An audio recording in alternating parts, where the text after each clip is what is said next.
Episode 21. Ananya அந்த இடத்தை விட்டு சென்றாள். அதே நேரம் இங்கே ஒரு பங்களாவில் விலை உயர்ந்த கண்ணாடி பொருட்கள் எல்லாம் உடைந்து சிதறிக்கொண்டே இருந்தது. அது விஷாலின் வீடுதான். அவன் சித்தார்த் மீதிருந்த கோபத்தில் அவ்வாறு செய்து கொண்டே இருந்தான். அப்பொழுது அங்கே வந்த லக்ஷ்மணன் விஷால் இப்படி செய்வதை பார்த்து அதிர்ச்சி அடைந்து, ஏ விஷால், நீ என்னப்பா பண்ணற? எதுக்கு இவ்வளவு கோவப்படுற என்று கேட்டார். அதை கேட்ட விஷால், அப்பா, எல்லாத்துக்கும் அந்த சித்தார்த் தான்ப்பா காரணம். என்ன, அவ மட்டும் அபிமன்யு குடும்பத்துக்கு வாரிசா? நான் இல்ல இல்லையா? ஏற்கனவே என்ன ஒரு சின்ன கம்பெனிக்கு தான் ஓனரா வச்சிருக்கான். அது பத்தாதுன்னு எனக்கே தெரியாம நிறைய பேரை வேலையை விட்டு தூக்கிட்டான்பா. இப்படி பண்ணா எனக்கு என்னப்பா மரியாதை இருக்கு என்று கேட்டான். அதை கேட்ட லக்ஷ்மணனுக்கு விஷாலின் கவலை புரிந்தது. அவருக்கு சித்தார்த் மீது கோபம் வந்தாலும் விஷால் மீது தவறு இருக்கிறது என்பதையும் அவரால் மறுக்க முடியவில்லை. இப்ப எதுக்கு நீ சம்மந்தமே இல்லாம கோவப்படுற விஷால்? நான் உன்னை முன்னமே ஒழுங்கா வேலையை பாரு, வேலையை பாக்குற மாதிரி நடிக்காதன்னு சொன்னேன். ஆனா நீ தான் கேட்கல.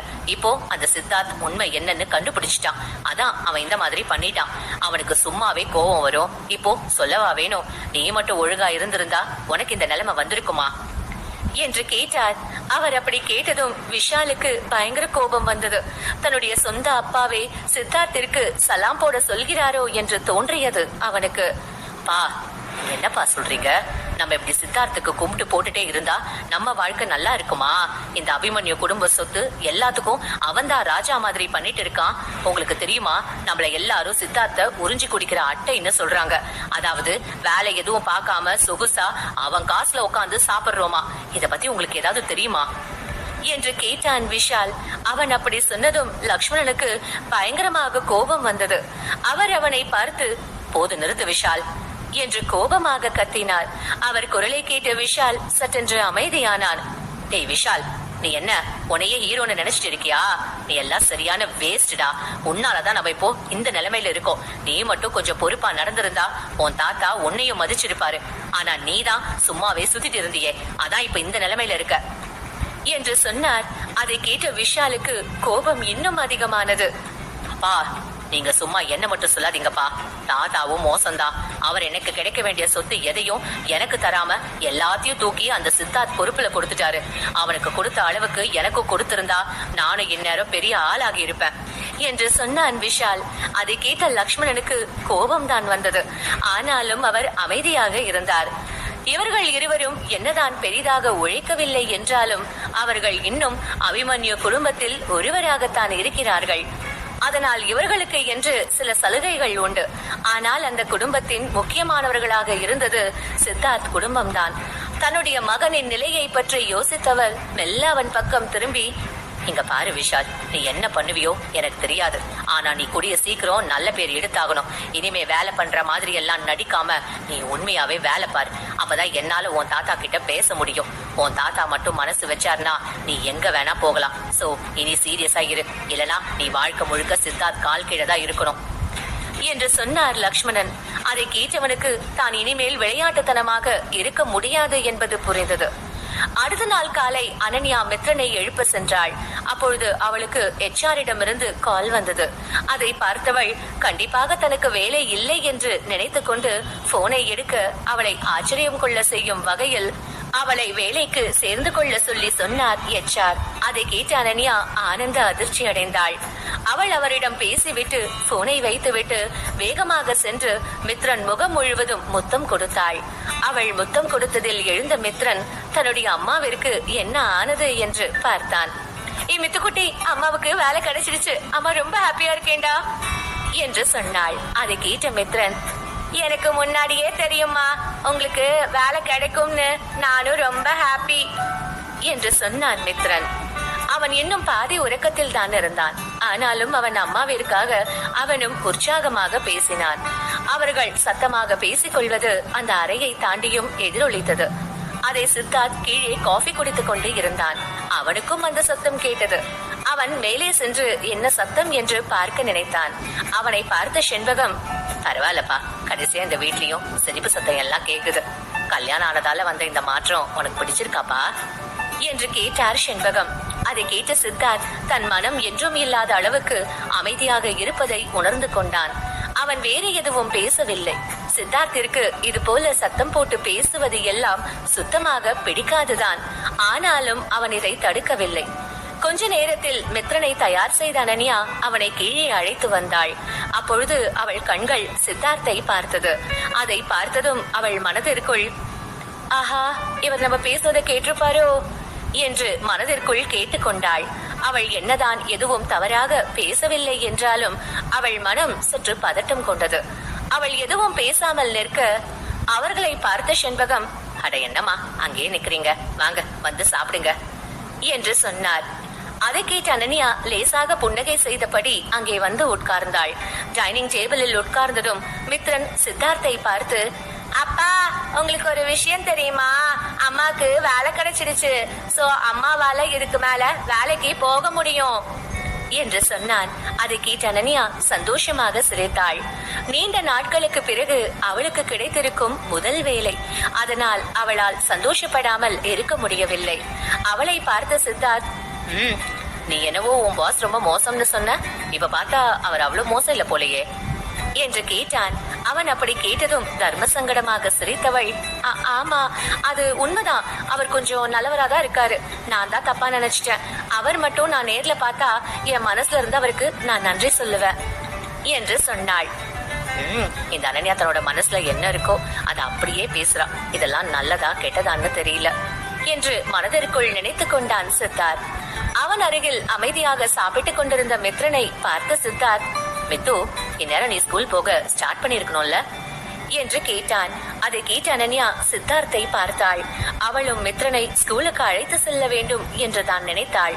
ஆனால் மித்ரன் மிகவும் ஸ்மார்ட் என்பதால் அவன் ஸ்கூலுக்கு செல்வதை எல்லாம் விரும்ப மாட்டான். அதை அறிந்தவள் அமைதியாக இருக்க மித்ரனை பார்த்த அனன்யா, மித்துக்குட்டி, நீ கிண்டர் கார்டன் போறியா என்று கேட்டாள். அதை கேட்ட மித்ரன், இல்லம்மா, நாங்க எல்லாம் போக மாட்டேன். அங்க இருக்கிற பசங்க எல்லாம் ரொம்ப சைல்டிஷா பிஹேவ் பண்ணுவாங்க. சோ நாங்க போக மாட்டேன் என்று சொன்னான். அனன்யாவிற்கு தெரியும் மித்ரன் இதைதான் சொல்வான் என்று. மித்ரன் மிகவும் புத்திசாலியான பையன். அவன் கிண்டர் கார்டன் செல்லவில்லை என்றாலும் அவனுக்கு இந்த வயதிற்கு தேவையான அறிவு இருக்கத்தான் செய்யும். ஆனாலும் அனன்யா மித்ரன் அந்த பள்ளி பருவத்தை அனுபவிக்க வேண்டும் என்று நினைத்தாள். எனவே அவனை பார்த்து, மித்து, நீ ஸ்கூலுக்கு போ, அதுதான் உனக்கு நல்லது. உன் வயசு பசங்க எல்லாம் ஸ்கூலுக்கு வருவாங்க. இது உனக்கு நல்ல ஒரு எக்ஸ்பீரியன்ஸா இருக்கும் என்று சொன்னாள். அதை கேட்ட மித்ரன் தன்னுடைய அம்மாவின் மகிழ்ச்சிக்காக ஸ்கூல் செல்ல முடிவு செய்தான். அம்மா, எனக்கு ஸ்கூல் பிடிக்காதுதான். ஆனா உங்களுக்கு ஸ்கூல் போகணும்னு ஆசையா இருந்தா நான் போறேன் என்று சொன்னான். அதை கேட்ட அனன்யா, சூப்பர் மித்து, இனி நம்ம உனக்கு ஒரு நல்ல ஸ்கூல் தேடணும் என்று சொன்னாள். அதை கேட்ட செண்பகம், அம்மாடி, நீ ஏன் ஸ்கூல் எல்லாம் தேடி கஷ்டப்படுற? உன் பையனுக்காக நான் ஸ்கூல் தேடுறேன் என்று சொன்னார். அதை கேட்ட அனன்யா சற்று தயங்கினாள். அவளுக்கு செண்பகம் சரியான ஸ்கூல் கண்டுபிடிப்பாரா இல்லையா என்பதை தாண்டி செண்பகத்தை ஏன் தொந்தரவு செய்ய வேண்டும் என்றுதான் தோன்றியது. அவள் அதை நினைத்து குழப்பத்தில் இருக்க அவரை பார்த்து சித்தார்த், இது நல்ல ஐடியா செண்பகம்மா, நீங்களே அவளுக்கு நல்ல ஸ்கூல் தேடுங்க என்று சொன்னான். அதை கேட்ட அனன்யா, செண்பகம்மா, நீங்க எனக்கு ஹெல்ப் பண்றது எனக்கு ரொம்ப சந்தோஷம்தான். ஆனா அதுக்காக நீங்க ரொம்ப மெனக்கெடாதீங்க என்று சொன்னாள் அனன்யா. அட என்னம்மா நீ இப்படி பேசுற, எனக்கு இதெல்லாம் தான் சந்தோஷமே என்று சொன்னார். செண்பகம் திருமணமானவர் அல்ல. அவர் இளமை காலத்திலிருந்தே அபிமன்யு குடும்பத்திற்காகத்தான் வேலை பார்க்கிறார். அவர்தான் சித்தார்த்தை வளர்த்தார். இப்பொழுது அவன் மகனை வளர்ப்பதும் அவருக்கு சந்தோஷமாகத்தான் இருக்கிறது. அதை கேட்ட அனன்யாவும் செண்பகத்திற்கு தொந்தரவு இல்லை எனும் போதும் தனக்கும் எந்த பிரச்சனையும் இல்லை என்று விட்டுவிட்டாள். கொஞ்ச நேரம் கழித்து சித்தார்த் ஆபீஸ் சென்று விட்டான். செண்பகம் மித்ரனுடன் இருந்தார். அனன்யா அந்த வேலைக்கு தேவையான பேசிக் விஷயங்களை தயார் செய்து கொண்டிருந்தாள். அதனால் முதலில் HR-க்கு கால் செய்து அனன்யா அங்கிருந்த ஆர்டிஸ்ட் பற்றிய தகவலை கேட்டாள்.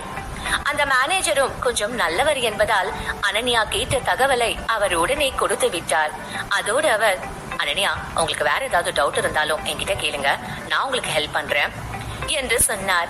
அது கேட்ட அனன்யாவிற்கு வேலை செய்யும் இடத்தில் இப்படிப்பட்ட நல்லவர்களும் இருக்கிறார்கள் என்று மிகவும் மகிழ்ச்சியாக இருந்தது. கொஞ்ச நேரத்தில் மேனேஜர் அவள் கேட்டது போல ஆர்டிஸ்ட் பற்றிய தகவலை அவளுக்கு கொடுத்து விட்டார். அனன்யாவிற்கு மேனேஜரை நினைத்து ஆச்சரியமாக இருந்தது. பரவாயில்ல, மனுஷன் சொன்னதை உடனே செய்றாரு, ரொம்ப சந்தோஷம் என்று மனதிற்குள் நினைத்தவள் தன்னுடைய அந்த மெயிலை பார்த்தாள். அதில் இருந்த ஆர்டிஸ்ட் எல்லாம் அழகழகாக இருந்தார்கள். அனன்யா இது போன்ற வேலையை முன்பே பார்த்திருந்ததால் அவளுக்கு இது பெரிதாக படவில்லை. ஆனால் ஆச்சரியம் தரும் வகையில் அழகாக இருந்த அந்த ஆர்டிஸ்ட் யாருக்கும் தகுதி என்பது இருக்கவில்லை. அவர்கள் யாரும் குவாலிபிகேஷன் இல்லாதவர்களாக இருந்தார்கள். அவர்களை அழகு பொருட்களாக மட்டுமே வைத்துக் கொள்ள முடியும். அடடா, இந்த மாதிரி குப்பை ஆர்டிஸ்ட் எல்லாம் வச்சிருந்தா இவனுங்க எப்படி உருப்பிடாம தான் போவானுங்க. இதுக்கு முன்னாடி இருந்த ஓனர் சரியான அல்பையா இருப்பான் போல. இவன் பொண்ணுங்களை நல்லா யூஸ் பண்ணிக்க இந்த கம்பெனியை வச்சு நல்லா பாஸ்கெட் பால் விளையாடி இருக்கான். தண்டம். சரி, பொண்ணுங்க லிஸ்ட்ல ஒன்னும் தேர்ற மாதிரி இல்ல. அட்லீஸ்ட் பசங்களாவது ஏதாவது தேர்றாங்களான்னு பாப்போம் என்று மனதிற்குள் நினைத்த அனன்யா ஆண்கள் லிஸ்டை பார்க்க அதுவும் அப்படித்தான் இருந்தது. என்னதான் அந்த ஆண்கள் ஆர்டிஸ்டில் சிலர் நல்ல கலைஞர்களாக இருந்தாலும் பெரும்பாலானவர்கள் வெத்து பீஸாகத்தான் இருந்தார்கள். அதில் சிலருக்கு பிறர் தெரிந்து கொள்ளக்கூடாத கருப்பு பக்கங்களும் இருந்தது. அதையெல்லாம் பார்த்தவள் அந்த கம்பெனியில் உருப்படக்கூடிய சில ஆர்டிஸ்ட் தான் இருக்கிறார்கள் என்று கண்டுபிடித்தாள். அதில் முக்கியமாக சத்யா என்பவன் இருந்தான். அவன் இன்று நேற்று நாளை என்று ஒரு சீரியலில் நடித்து இருந்தான். அவன் மிகவும் அழகாக இருந்தான். உடனே அனன்யா அந்த சீரியலை பார்த்தாள். அவன் நடிப்பு ஆஹா ஓஹோ என்று இல்லையானாலும் அவனால் நன்றாக நடிக்க முடியும் என்பது அனன்யாவிற்கு புரிந்தது. ஒழுங்காக பயன்படுத்தினால் அவன் பெரிய நடிகனாக வருவான் தான். ஆனால் அவனுக்கு எந்த வாய்ப்பும் இல்லாமல் இருந்தான். அதை பார்த்த அனன்யாவிற்கு சற்று குழப்பம் தோன்றியது. அடச்ச, இந்த கம்பெனில முன்னாடி இருந்த மேனேஜருக்கு கொஞ்சம் கூட அறிவே இல்ல போல. அது சரி, இந்த கம்பெனியே சரியில்லை, இதுல மேனேஜரை குறை சொல்ல முடியுமா என்று மனதிற்குள் நினைத்தவள் அந்த கதாநாயகன் சத்யாவை எப்படியாவது முன்னுக்கு கொண்டு வர வேண்டும் என்று முடிவு செய்தாள். ஆனால் அதற்கு அங்கே ஏற்கனவே வேலை செய்பவர்கள், முக்கியமாக சத்யாவின் மேனேஜர் சம்மதிப்பாரா என்ற எண்ணம் அனன்யாவை குழப்பியது. அவள் எது செய்தாலும் தன்னுடைய வேலையை நியாயமாக செய்ய வேண்டும் என்று நினைத்தவள் தன்னுடைய வேலையில் அடுத்து என்ன நடக்குமோ என்று குழம்பிக் கொண்டே இருக்க, இங்கே சித்தார்த் ஆபீஸில் மும்முரமாக வேலை பார்த்து கொண்டு இருந்தான்.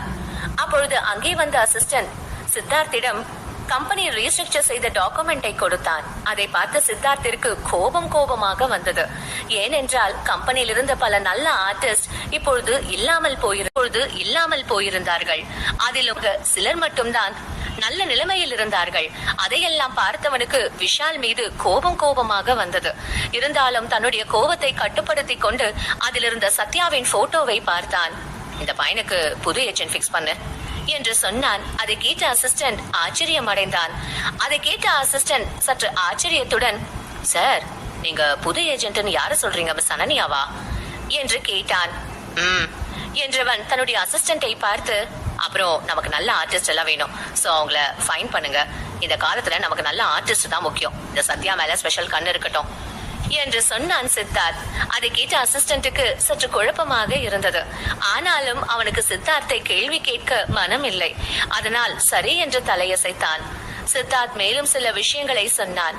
அதையெல்லாம் கேட்ட அசிஸ்டன்ட் வேறு எதையும் யோசிக்காமல் அங்கிருந்து சென்றான். அதே நேரம் சித்தார்த், அனன்யா, நான் என்னால முடிஞ்சதும் உனக்கு பண்ணிட்டேன். அதனால இந்த வாய்ப்பை பயன்படுத்திக்கிறது உன் சாமர்த்தியம் என்று மனதிற்குள் நினைத்துக் கொண்டான் சித்தார்த். அதன் பிறகு சித்தார்த் தன்னுடைய வேலையில் மூழ்கி போனான். அவன் வேலையை முடித்து வீட்டிற்கு வரும்போது மாலை நேரம் ஆனது. செண்பகம் மித்ரனுடன் நிம்மதியாக விளையாடி கொண்டிருந்தார். அவனை பார்த்ததும் செண்பகம், வாங்க தம்பி, நான் நம்ம மித்ரன் தம்பி படிக்க 4-5 நல்ல ஸ்கூல்ல பார்த்து வச்சிருக்கேன். நீங்க எந்த ஸ்கூல் சொல்றீங்களோ அதுல சேர்த்துடலாம் என்று சொன்னார். அப்போ சத்தம் கேட்டு ரூமை விட்டு வெளியே வந்தாள் அனன்யா. காலையிலிருந்து அனன்யா இப்பொழுதுதான் ரூமை விட்டு வெளியே வருகிறாள். அதை பார்த்த மித்ரன், அம்மா என்று சந்தோஷமாக அழைத்தான். அதை பார்த்த அனன்யா அவனிடம் பேச வர, செண்பகம் அனன்யாவிடம் சில ஸ்கூல் பெயரை சொன்னவர் அதில் எந்த ஸ்கூலில் சித்தார்த்தை சேர்க்கலாம் என்று கேட்டார். அவர் சொன்ன ஸ்கூல் பற்றி எந்த ஐடியாவும் இல்லாத அனன்யா என்ன பதில் சொல்ல என்று தெரியாமல் முழிக்க, சித்தார்த், நம்ம எஸ்எஸ் ஸ்கூல்ல சேர்க்கலாம், மித்ரன் அங்க படிக்கட்டும் என்று சொன்னான். அதை கேட்ட அனன்யா சித்தார்த்தை பார்த்தாள். அவன் ஒரு முடிவு எடுத்தால் சரியாக இருக்கும் என்று அவளுக்கும் தெரியும். இருந்தாலும் தன்னுடைய மகனின் படிப்பு என்பதால் சரியாக கேட்டுக்கொள்ள நினைத்தவள், ஆமா, நீங்க எதுக்காக அந்த ஸ்கூல் சூஸ் பண்ணீங்க என்று கேட்டாள். அதை கேட்ட சித்தார்த், ஏன்னா அது நம்ம ஸ்கூல் என்று சொன்னான். அதை கேட்ட அனன்யா ஆச்சரியத்தில் அமைதியாக அவளை பார்த்து அழகாக சிரித்தான் சித்தார்த். அதை பார்த்த செண்பகம், இப்ப நம்ம சித்தார்த் தம்பி சிரிச்சுதா என்று ஆச்சரிய